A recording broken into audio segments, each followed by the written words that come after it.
ఈరోజు మనము శ్రీల ప్రభుపాదుల వారిచే వచించబడినటువంటి శ్రీమద్ భాగవతంలో తృతీయ స్కందము 8వ అధ్యాయం కదా. 8వ అధ్యాయంలో ఎన్ని 2 శ్లోకాలు చదువుకున్నాం ఈరోజు? 10, 11 ప్రభు. 10 మరియు 11 శ్లోకాల నుంచి చర్చించే ప్రయత్నం చేస్తాం.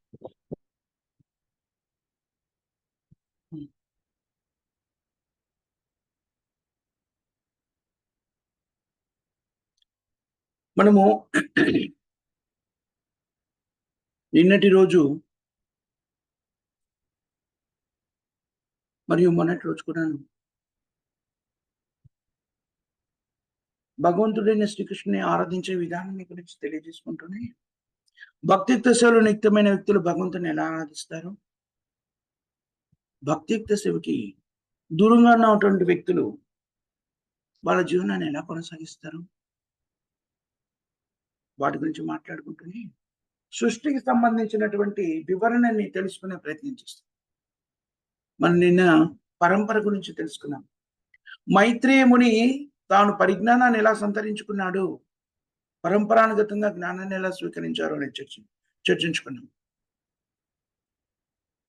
ఈ అధ్యాయం యొక్క శీర్షిక బ్రహ్మ యొక్క ఉద్భవన కదా. గర్భోదక సాయి విష్ణువు నుంచి బ్రహ్మ ఎలా ఆవిర్భవించారు అనే విషయాన్ని గురించి చర్చించుకున్నాం.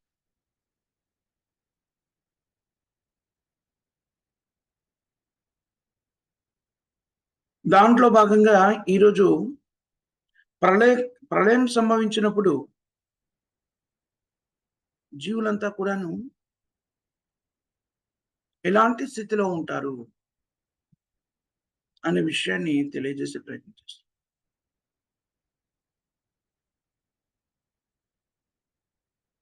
గర్భోదక సాయి విష్ణు యొక్క ఆవిర్భావం, అక్కడి నుంచి బ్రహ్మ ఉద్భవం ఎప్పుడు జరుగుతుంది? సృష్టి ఆరంభంలో జరుగుతుంది. పురుషావతారాల గురించి చర్చించుకుంటున్నప్పుడు మనం వీటికి సంబంధించిన వివరణ విశ్లేషణాత్మకంగా విపులంగా చర్చించుకుంటాం. ఏమిటది? శ్రీకృష్ణుడి నుంచి మొట్టమొదటి పురుషావతారము, బలరాముడు అక్కడి నుంచి మొదటి చతుర్వ్యూహాలు, మొదటి చతుర్వ్యూహంలోని సంకర్షణ నుంచి నారాయణుడు ఉద్భవన, నారాయణ నుంచి ద్వితీయ చతుర్వ్యూహాల ప్రకటితమవడం, ద్వితీయ చతుర్వ్యూహంలోని సంకర్షణ నుంచి శ్రీ మహావిష్ణువు ఆవిర్భవిస్తారని కారణోదక సాయి విష్ణు.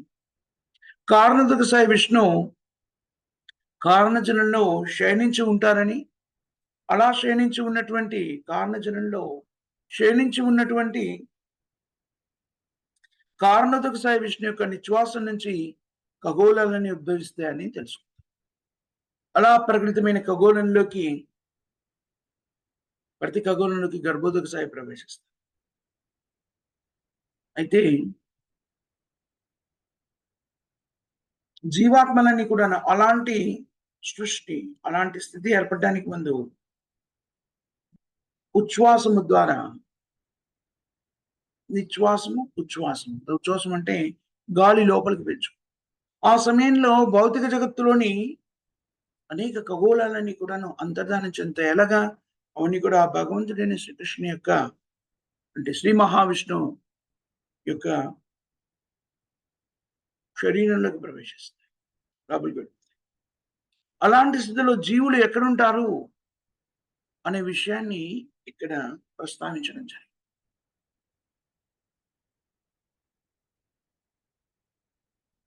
ప్రళయం సంభవించినప్పుడు త్రిలోకాలన్నీ కూడా జలంతో నిండిపోయి ఉంటాయి.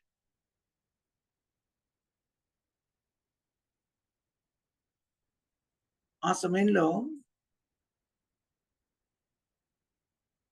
గర్భోదక సాయి విష్ణు ఒక్కరే ఆ ఖగోళంలో ఉన్నారు అని చెప్పారు.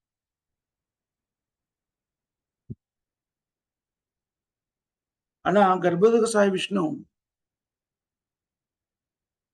తన శయ్యపై పడినప్పుడు అతను ఎలాంటి స్థితిలో ఉన్నాడట? అంతరంగిక శక్తిలో ఉన్నారు. ఎప్పుడు కూడా అంతరంగిక శక్తిలో. భగవంతుడైన శ్రీకృష్ణుడు ఎప్పుడు కూడాను అంతరంగిక శక్తితోనే మిళితమై ఉంటారు. బాహ్య శక్తి ప్రభావానికి లోను కారు. శ్రీకృష్ణుడు కానివ్వండి, శ్రీకృష్ణుని యొక్క విస్తార రూపాలు కానివ్వండి, బాహ్య శక్తికి లోను కావు. అంతరంగిక శక్తి అంటే ఆనందమయోభ్యాస, దివ్యానందానికి కారణభూతమే, అనుక్షణము అనుభవింపదగినది. బాహ్య శక్తి భూత్వా భూత్వా ప్రళయతి, ప్రకటితము అప్రకటితము అవుతూ ఉంటుంది. అలాగే ఈ జగత్తంతా లయనొందిన సమయంలో ఈ బాహ్య శక్తి అప్రకటితం అవుతుంది. అలా అప్రకటితమైనప్పుడు జీవులంతా ఏమైపోతారు? చూడండి, మనం ఎప్పుడైనా సరే జీవాత్మలన్నీ కూడా మనం ఏం చెప్పుకున్నాం? శాశ్వతమైనవి. నహన్యతే హన్యమానేషు. జీవాత్మకి మృత్యువు అనేటువంటిది లేదు. మృత్యువు కేవలం ఈ శరీరానికి మాత్రమే. ఆధ్యాత్మికమైనది ఏది కూడాను మృత్యువాత పడదు. ఆధ్యాత్మికమైనది అంటే శాశ్వతమైనటువంటి, శాశ్వతమైనది అంటే నశించిపోనిది. మృత్యు ఏం చేస్తుంది? మృత్యు సర్వహర్షచాయం, అన్నింటినీ తొలగించి వేస్తుంది, నశింపజేస్తుంది. కానీ జీవాత్మ శాశ్వతమైంది, నశించిపోదు. మరి మృత్యువు దేనికి సంభవిస్తుంది? శరీరానికి మాత్రమే, స్థూల శరీరానికి మాత్రమే. చాలా ముఖ్యమైన విషయం.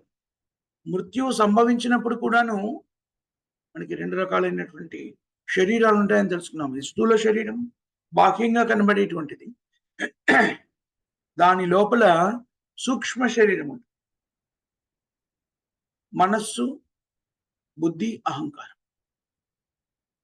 ఈ సూక్ష్మ శరీరము అనేటువంటిది ఆత్మ భ్రమణం చెందినప్పుడు ఒక శరీరం నుంచి మరో శరీరానికి ప్రయాణం చేస్తున్నప్పుడు, వెళ్తున్నప్పుడు ఇది అంతర్ధానం చెందదు, ఇది నశించిపోదు.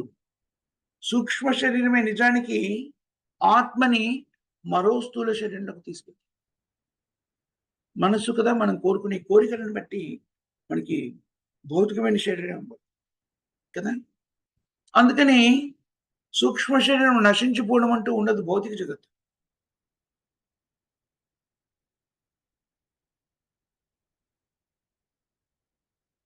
అందుకని ఈ సూక్ష్మ శరీరాలన్నీ కూడా ఏమైపోతాయి? వాటినన్నింటి కూడా భగవంతునిలో స్థిరపరచబడతాయి.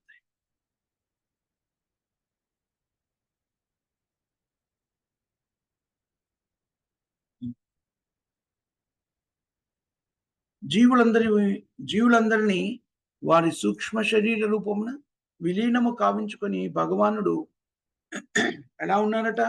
దారువునందలి అగ్నివలే.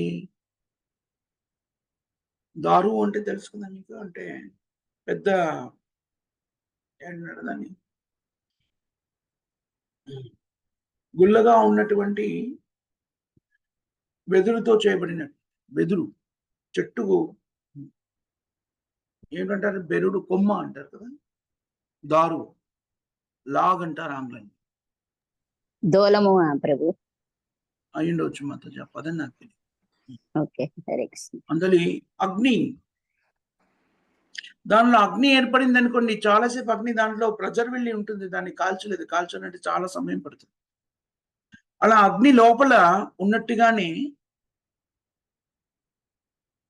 ఇక్కడ భగవానుడు ప్రళయ జలంలో వసిస్తాడు అని చెప్తున్నారు.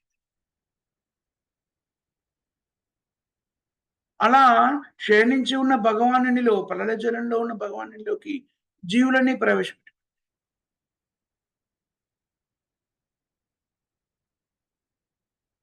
ఆ సమయంలో జీవులందరూ సూక్ష్మ శరీరంలో భగవానుడిలో.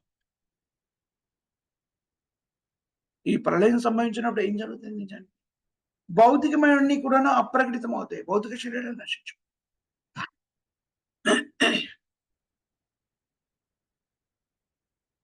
సూక్ష్మ శరీరాన్ని అలాగే ఉంటాయి. సూక్ష్మ శరీరం కూడా ఎప్పుడు అంతరించిపోతుంది? శుద్ధీకరణ జరిగినప్పుడు, మనం భౌతిక జగత్తును విడినప్పుడు, ఆధ్యాత్మిక జగత్తులో ప్రవేశించినప్పుడు ఈ సూక్ష్మ శరీరం నశించు. అంటే ఇప్పుడు జాగ్రత్తగా గమనించినట్లయితే ప్రళయ సమయంలో ఏం జరుగుతుంది?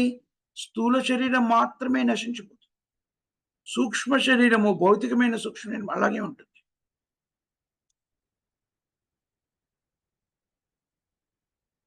అంటే జీవులు అలాగే ఉన్నారు, కానీ భౌతిక ప్రకృతి నశించు. మనం నేర్చుకుంటాము జీవాత్మ భగవంతుని అంశగా ఉన్నత శక్తి, భౌతిక శక్తి నూన్య శక్తి అని మనం అనేక పర్యాలు చర్చించుకుంటాం. నూన్య శక్తి ప్రళయ సంభవంలో నశించిపోతుంది. మరి ఉన్నతమైన శక్తి అయినటువంటి జీవాత్మ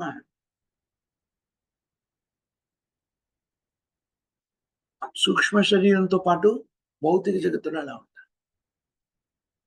మళ్ళీ జగత్తు ప్రకటితమైనప్పుడు ఈ జీవులన్నీ కూడాను ఆ జగత్తులోకి ప్రవేశపెట్టబడతాయి, వాళ్ళ వాళ్ళ స్థితిగతులను బట్టి. ఈ ప్రక్రియ అనంత కాలంగా అలా కొనసాగుతూనే. కొంతమంది వ్యక్తులు ఉంటారు చూడండి, భౌతిక జీవనంలోని క్లేశాలను వివరించి దీని నుంచి బయటపడడానికి ఇవ్వబడినటువంటి భగవద్గీత భాగవత ధర్మాల గురించి చెప్పినప్పుడు కొంతమంది అంటుంటారు, లేదు మేము ఇక్కడ చాలా ఆనందంగా ఉన్నాం, ఇక్కడే ఉంటాం. అలాంటి వాళ్ళని నిత్యబద్ధులు అంటారు. భగవంతుని యొక్క దివ్యమైనటువంటి లీలలో చూడండి, ఆనందమయోభ్యాస్య, అనుక్షణం ఆనందాన్ని అనుభవించేటువంటి వ్యక్తి రకరకాల ప్రక్రియల్లో కూడాను దేన్ని చేస్తూ ఉంటాడు, దేన్ని చూస్తూ ఉంటాడు? ఆనందాన్ని చూస్తూ. ఆనందమయోభ్యాస్య, అనుక్షణం ఆనందంలో ఉండే వ్యక్తి చేసే ప్రతి క్రియ కూడా దేనికి నిర్దేశితం అవుతుంది? ఆనందాన్ని అనుభూతి చెందడం కోసమే నిర్దేశనం. జీవాత్మలకి పరిమితమైన స్వతంత్రతనివ్వడం ద్వారా శ్రీకృష్ణుడు అనంతమైన ఆనందాన్ని విభిన్న రీతుల్లో అనుభూతి చెందుతాడు. కొన్ని జీవాత్మలేమో ముక్త స్థితిలో భగవత్ సేవలో నియుక్తమై తద్వారా అవి కూడా అనంతమైన ఆనందాన్ని పొందుతాయి. మరికొన్ని జీవాత్మలు భగవత్ సేవలో నియుక్తం కాకుండా వాటికి ఇవ్వబడినటువంటి స్వతంత్రతని దుర్వినియోగపరిచి, పరిమితమైన స్వతంత్రత, దాన్ని దుర్వినియోగపరిచినప్పుడు స్వతంత్రత కూడా పరిమితంగా ఉంది కాబట్టి చేయగలిగినటువంటి కార్యక్రమాలు కూడా పరిమితమైనటువంటివి. ఎప్పుడు ఆధీనంలో ఉంటుంది కాబట్టి భగవత్ శక్తి బాహ్య శక్తికి బాహ్య శక్తి యొక్క ఆధీనంలోకి వచ్చేస్తుంది. అక్కడ వేదనను అనుభవిస్తున్నటువంటి జీవాత్మలు ఆ వేదనకి కారణాన్ని అన్వేషించే వాళ్ళు కొందరైతే, ఆ అన్వేషిస్తున్న కొందరిలో విభిన్నమైనటువంటి రీతులను స్వీకరించిన వాళ్ళు కొందరైతే, అసలు అది వేదనే కాదు అనుకునే వాళ్ళు మరికొందరు. వేదనే కానీ దీంట్లోనే నాకు ఆనందం ఉంది అని మళ్ళీ మళ్ళీ భౌతిక శరీరాన్ని పొందే వాళ్ళు కొందరు. మూర్ఖత్వం. ఇలా విభిన్నమైనటువంటి జీవాత్మల యొక్క స్థితులని పరిరక్షించేవాడు భగవంతుడు.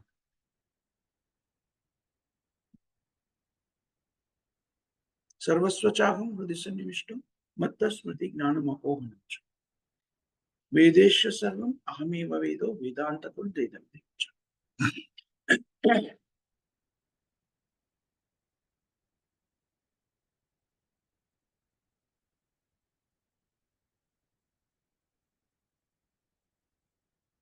ఈ విధంగా సృష్టిలో ఏర్పడేటువంటి ప్రతి స్థితి కూడా నిజానికి నిర్దిష్టంగా మనం అవగతం చేసుకున్నట్టయితే, సృష్టిలో భౌతిక జగత్తులో కానివ్వండి, ఆధ్యాత్మిక జగత్తులో కానివ్వండి, జరిగే అన్ని ప్రక్రియలు కూడా కేవలము భగవంతుడైన శ్రీకృష్ణుని యొక్క ఆనందం కోసం నిర్వహించబడుతుంది.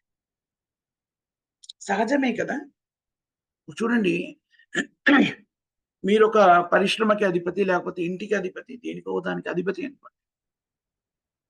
దానిలో మీరు రకరకాల కార్యక్రమాలు చేయడానికి పరిపూర్ణమైన అధికారం ఉంది, మీరే దానికి అధిపతి, ఇంకా అడిగే వాళ్ళు ఎవరు లేరు అని.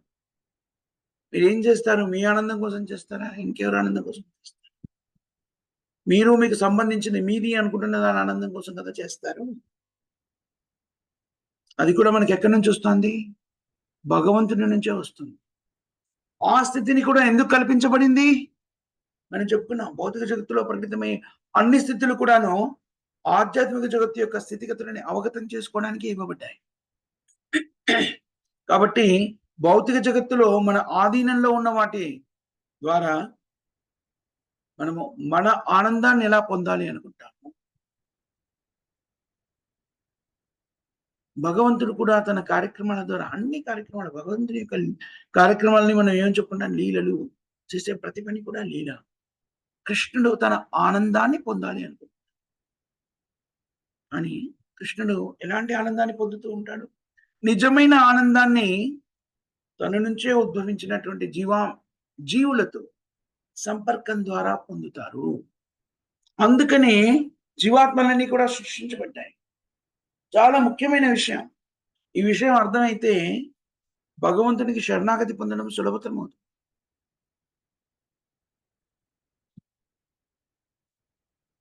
చూడండి, మనమంతా కూడాను ఏ ప్రదేశంలో జీవనాన్ని కొనసాగిస్తామో ఆ ప్రదేశంలోని పరిపాలనాధికారుల యొక్క శాసనాన్ని పాటిస్తాం. ఎందుకని? ఎవరికి కూడాను ఎవరి ఆధీనంలో ఉండడం ఇష్టం లేదు, ఉండదు కూడా. కానీ పాటిస్తాం. ఎప్పుడు? ఇక్కడ నేను జీవించాలి అంటే ఈ ప్రభుత్వంలో ఎవరైతే ఉన్నారో వాళ్ళు శాసనాల్ని ధిక్కరించకుండా జీవనాన్ని ధిక్కరిస్తే దాని పర్యవసానం ఉంటుంది అని తెలిసినప్పుడు ధిక్కరించకుండా వాటిని పాటిస్తూ ఉంటాం. ఇది సత్యం. అదేవిధంగా సృష్టి మొత్తానికి కారణము భగవంతుడైన శ్రీకృష్ణుని ఆనందం కోసమే సృష్టి అంతా ప్రకటితమే. కృష్ణుడు చేసే ప్రతి లీల కూడాను ఆనందం కోసమే చేయబడుతుంది. దానిలో భాగస్థులైన వాళ్ళంతా కూడాను ఆనందమయ స్థితిలో ఉండగలుగుతారు. శ్రీకృష్ణుడు తన ఆనందం కోసమే మనందరినీ సృష్టించాడు. కానీ దానిలో భాగంగా శ్రీకృష్ణుడి సేవలో నిత్యమై ఉండడంలో భాగంగా మనం చేసే ప్రతి ప్రక్రియ కూడా మనకు కూడా ఆనందాన్ని కలుగజేస్తుంది.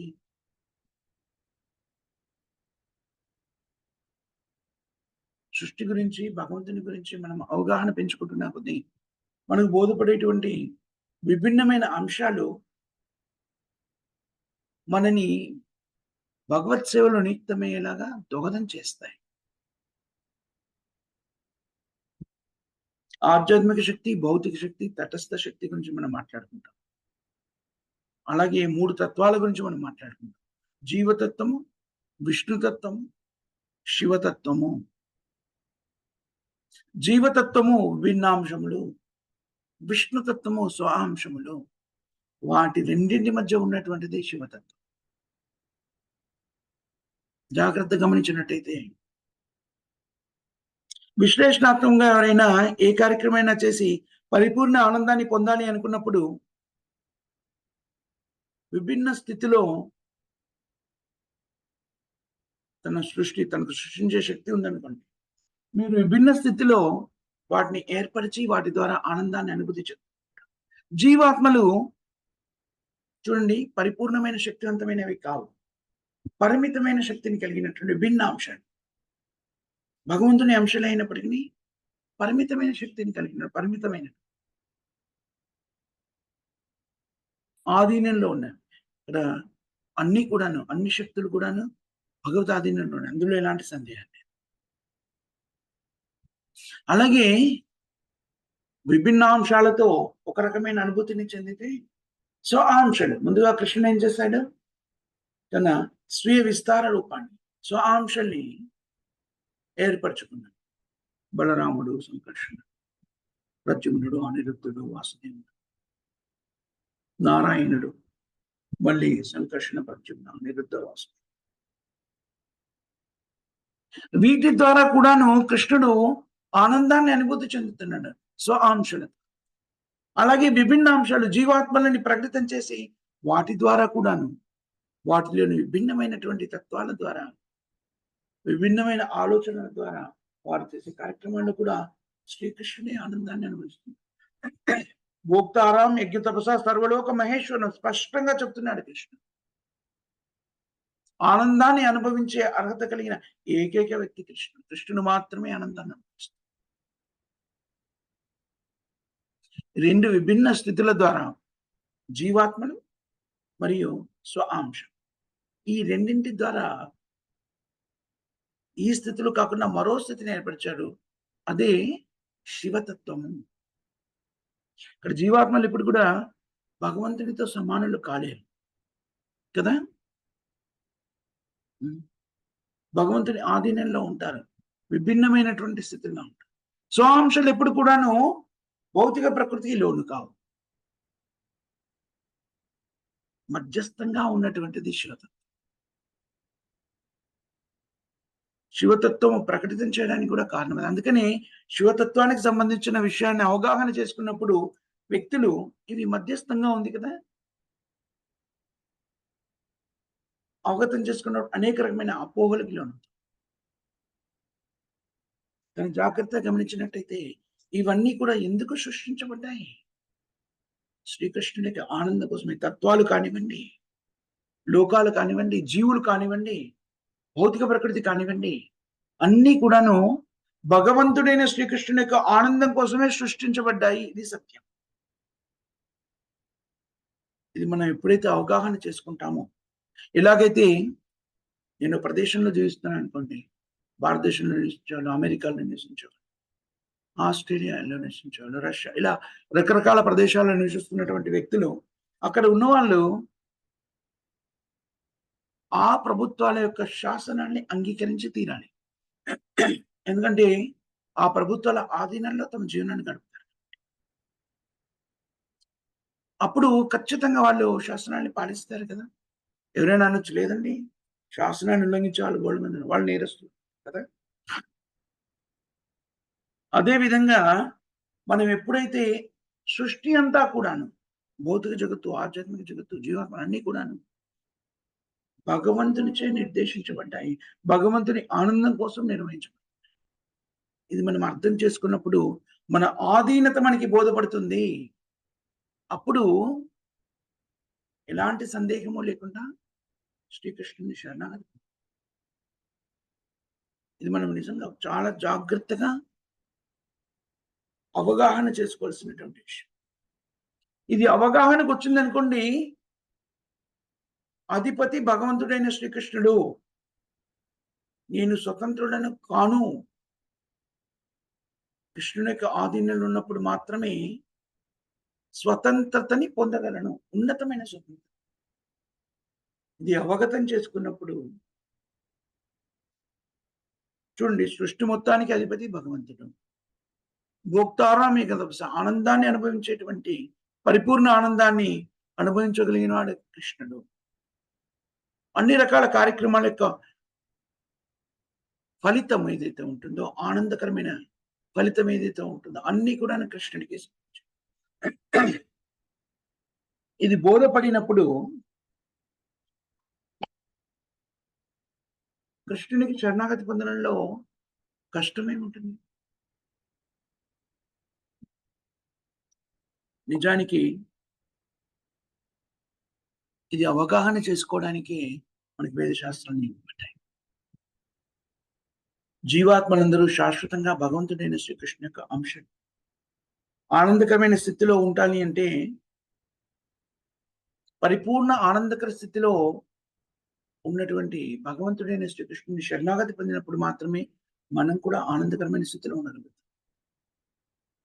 వ్యక్తిగతంగా భగవంతుని విభిన్నంగా ఆనందాన్ని అనుభవించాలని ప్రయత్నం చేసినప్పుడు అది మనకి సాధ్యం కాదు. ఇది మనకి స్పష్టంగా బోధపడింది అనుకోండి. ఎవరైనా వ్యక్తిగతంగా కృష్ణుడికి భిన్నంగా ఆనందాన్ని అనుభవించే ప్రయత్నం చేస్తారా? ఇది మనం ఎంత శీఘ్రంగా అవగతం చేసుకుంటే అంత శీఘ్రంగా మనము శ్రీకృష్ణుని శరణాగతి పొందగలం.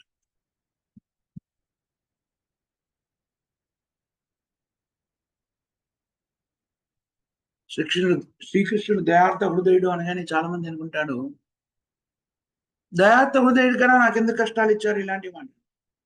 శ్రీకృష్ణుడు దయార్థ హృదయుడే కాదు, పరమనియంత. అన్ని కూడా శ్రీకృష్ణుని ఆధీనంలోనే ఉన్నాయి. లేదండి కొంతమంది దేవతలు వగైరా వగైరా. కృష్ణుడు కృపతో అందించడమే. దేశం ఉందనుకోండి, భారతదేశం ఉందనుకోండి, అవన్నీ కూడా ఎవరి ఆధీనంలో ఉన్నాయి?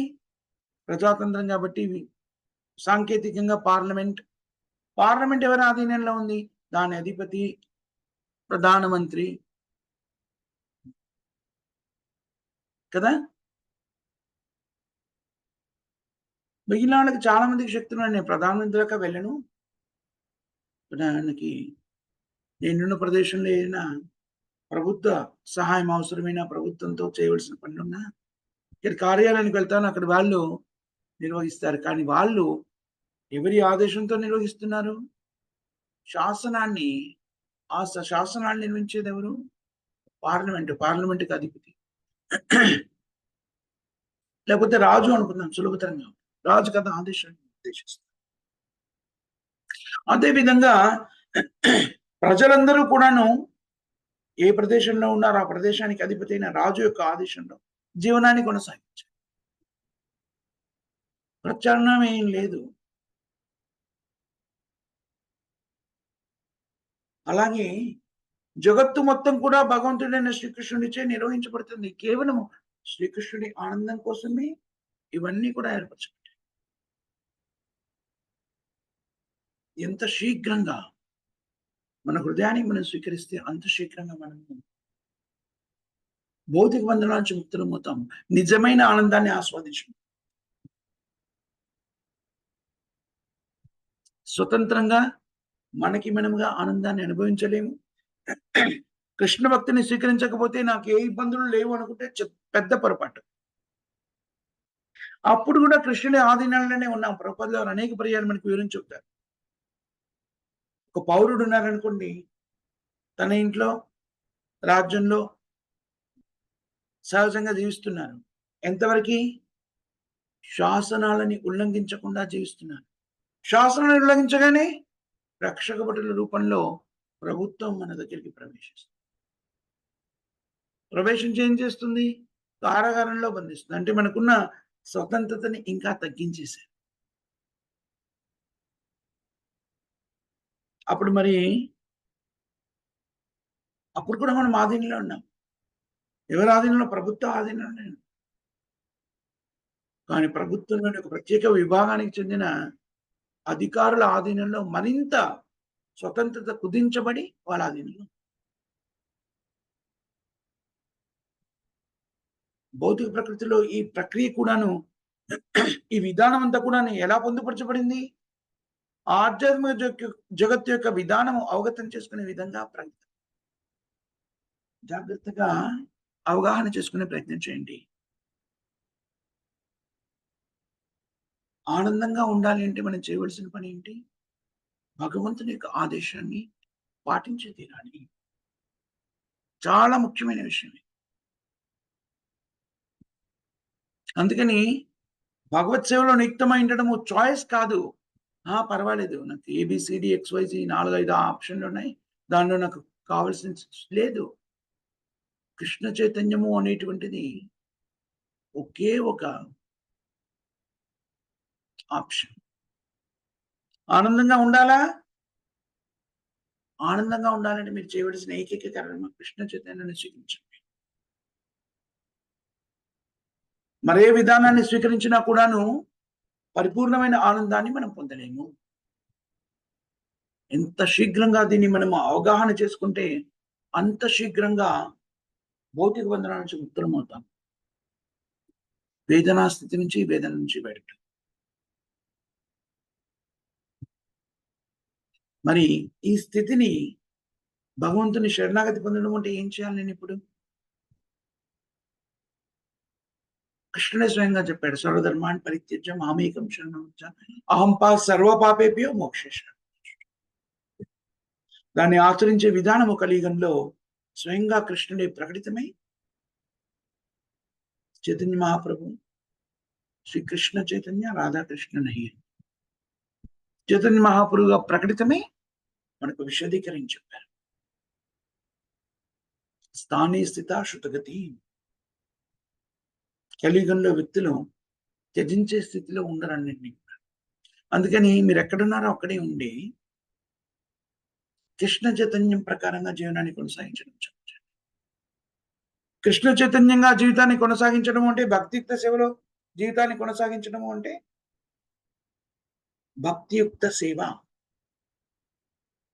ప్రేమతో కూడిన సేవ. ఎవరికి? భగవంతుడైన కృష్ణ. చేసే విధానం ఏమిటి? దైనందిన జీవితంలో మనం చేస్తున్న కార్యక్రమాన్ని అలాగే నిర్వర్తిస్తూ అవన్నీ కూడాను కృష్ణునితో అనుసంధానం చేయాలి. నిర్బంధే కృష్ణ సంబంధే. ఆ పరిస్థితికి, ఆ స్థితికి మనం ఎదగాలి అంటే, అనుక్షణం కూడాను ఆధ్యాత్మిక స్థితిలో ఉండాలి అంటే, కొన్ని నియంత్రణలతో కూడినటువంటి అభ్యాసాన్ని చేయాలి. అవేమిటవి? అవన్నీ కూడా నియమాల రూపంలో శీల ప్రభుపాద గారు నేర్పించారు. మనం చేయవలసిన పని వాటిని మన జీవితంలోకి అన్వయించుకోవడం పెద్దగా కష్టపడతారు. ఆ 4 నియమాలేంటి? ప్రతిరోజు హరే కృష్ణ మహామంత్రాన్ని కనీసం 16 మార్లు జపించాలి. హరే కృష్ణ, హరే కృష్ణ, కృష్ణ కృష్ణ హరే హరే, హరే రామ, హరే రామ, రామ రామ హరే హరే. ఒకసారి జపించాము, 108 సార్లు జపిస్తే ఒక జపమాల అవుతుంది. కనీసంగా 16 జపమాలను ప్రతినిత్యము జపించాలి. ఎలాంటి నియమ నిబంధనలు లేవు. ఒకే ఒక సూచన ఏమిటి?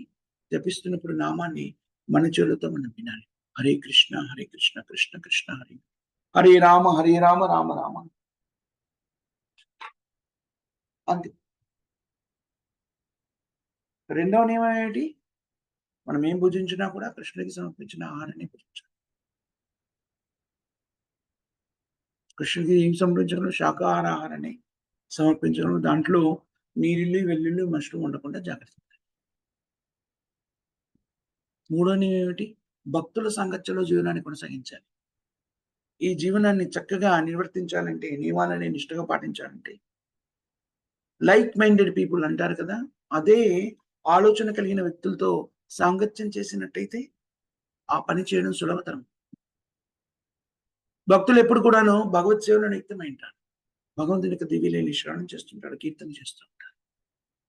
నవవిధ భక్తులు విభిన్న విధానాల ద్వారా నియంకృతులై ఉంటారు. వాళ్ళ సాంగత్యంలో మనం కూడా ఆ పని చేయాలి. నాలుగోది ఏమిటి? నిత్యం భాగవత సేవ. రోజు కూడాను భగవంతుని యొక్క దివ్యలీల శ్రవణం చేయడం, కీర్తన చేయడం. ఇవి రెండు ఒకదానితో ఒకటి అనుసంధానం చేయబడ్డాయి. మనం నిత్యం భాగవత సేవ చేస్తున్నానికి భక్తుల సాంగత్యం లభిస్తుంది.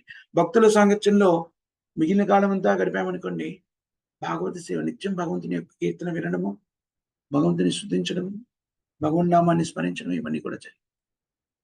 ఈ 4 మన జీవితంలోకి అన్వయించుకున్నాం అనుకోండి, పరిపూర్ణ కృష్ణ చైతన్యవంతులం కావచ్చు. పరిపూర్ణంగా కృష్ణుడికి శరణాగతి పొందవచ్చు. ఇవి చక్కగా నిర్వర్తించబడాలి అంటే, పాపభూయిష్టమైన కర్మలుగా నిర్దేశించబడినటువంటి 4 కార్యక్రమాల నుంచి దూరంగా ఉండాలి. మాంసభక్షణ చేయకుండా ఉండాలి. మద్యపానం సేవించకుండా ఉండాలి. మద్యపానంలో టీ, కాఫీలు కూడా మిళితం చేయబడ్డాయి. అవి చేయకుండా ఉండాలి. జూదం ఆడకుండా ఉండాలి. వివాహేతర సంబంధాలు కలిగి ఉండకుండా. ఈ విధానాన్ని అవలంబించినట్టయితే అతి శీఘ్రంగా మనం భౌతిక జగత్తులోని క్లేశాల నుంచి బయటపడతాము. మానవ జీవిత లక్ష్యమైనటువంటి జన్మ, మృత్యు, జరావ్యాధి చక్రబంధం నుంచి ముక్తి పొందడం అనేటువంటి ప్రక్రియలో పరిపూర్ణమవుతాము. ఇది మనం సంగ్రహించవలసిన ముఖ్యమైన సారాంశం ఈనాటి శ్లోకాల్లో మాతాజీ ప్రభుజీస్. ఇక్కడ మనం ముగిద్దాం. ఎవరికైనా క్వశ్చన్స్ కానీ కామెంట్స్ కానీ ఏమైనా ఉన్నాయా మాతాజీ?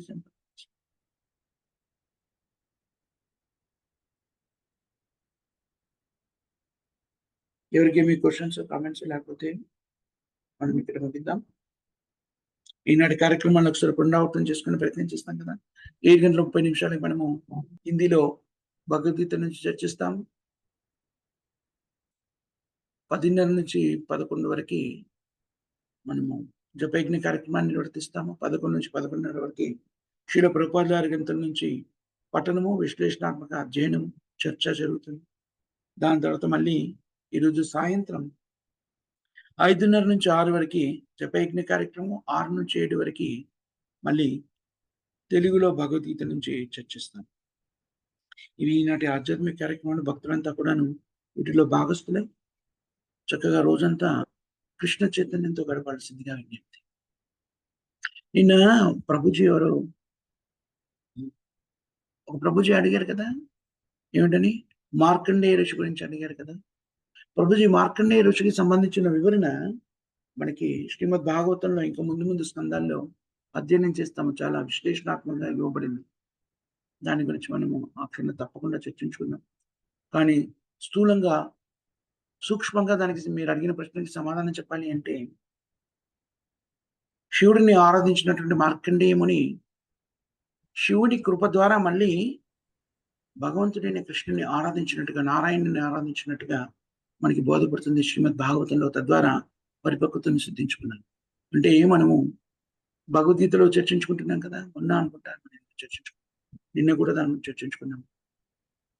ఏ రకమైనటువంటి జీవన విధానాన్ని, ఏ రకమైన యోగ విధానాన్ని స్వీకరించినా కూడాను పరిపక్వతని సిద్ధించుకోవాలి ఆధ్యాత్మికతలో అంటే, అంతిమ యోగ విధానము భగవంతుడైన శ్రీకృష్ణుని శరణాగతి.